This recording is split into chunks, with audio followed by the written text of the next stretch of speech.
Bir düğün CD'sinde bile kavga etmeyi nasıl başarıyorsunuz acaba? Ben... Tabii canım sırf kendisi bir şey yap ya. Hayır su istemiş. Melek. Su istemiş de gelmemiş. Geldik mi?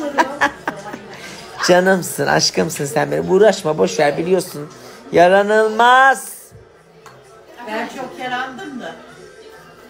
Ay senin de içinin kini nefreti bir bitmedi. Gerçekten tam olarak neden tartıştığını Benim nişanımda su gelmiş mi gelmemiş mi onu? Bir kere istedik. Atakan geldi. Yok kimseye Hadi ben geldi. bile Vallahi ben su çok gelmedi. tartışan bir insanım. Tamam mı? Edepsiz olduğunu biliyoruz ama.